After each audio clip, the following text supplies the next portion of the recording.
The piece called Nixon, Maestro of Resentment. And you lead off this thing by saying, but as I read this, the latest of his awful books, over the years, has Richard Nixon been someone that you've found easy to write about?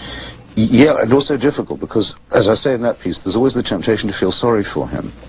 I mean, I fight it down, this temptation. I try not to give in to any promptings of compassion or pity. Let me read just But there is something sad and lonely and desperate and artificial about the guy, and it does occasionally give you a pang. And that piece is about trying to fight off the pang.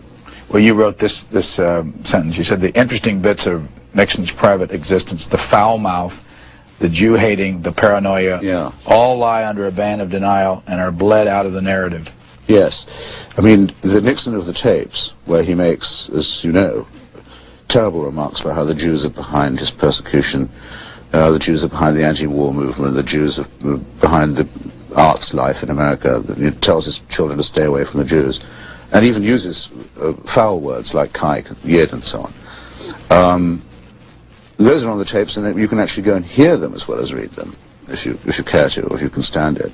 In his book, it's not that he says, look, I was overwrought at the time and I meant, you know, I shouldn't have generalized or something. He just doesn't discuss it at all. It's a different guy writing than the person who's on the tapes. And this is it would be dignifying that to call it schizophrenia. I think it's simply dishonest. You started all this by saying it's good for you to get up in the morning angry if you're a writer. What are you angry about now? Oh, by the way, that reminds me of someone I criminally left out when you asked who I thought was the great radical writer at the moment. I left out Professor Noam Chomsky, who, I mean, I think is one of the most extraordinary moral human beings of our time, and who's produced a shelf of books and critiques and findings and carefully calibrated work that holds up a mirror to American policy and society that it should look in more often.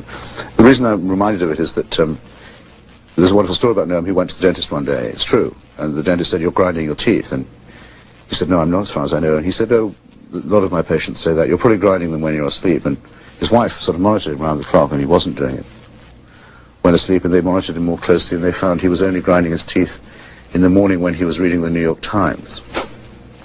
And I think, A, that's a great story about Chomsky, all of whose stuff anyone watching this should rush out and buy.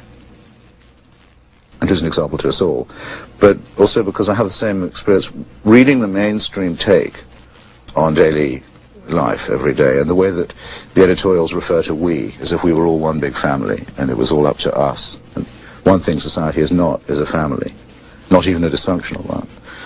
The way it's always assumed that the consensus comes first, and the bright little ways in which they sort of package the news and make it digestible for us, always starts me off feeling thoroughly pissed off every day. How about an individual that makes you the angriest these days?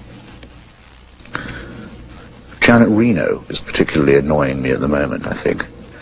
Again, not just because I don't think she's anything like as good as people say, but because people keep saying how great she is, and you ask them, why is that? And then they can't really tell you.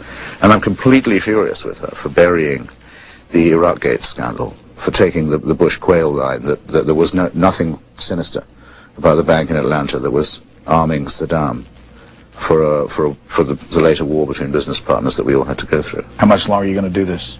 Till I drop. In this country? If they'll have me.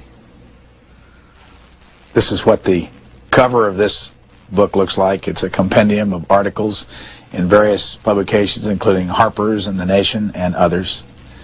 Christopher Hitchens, thank you for joining us. Thank you, Brian.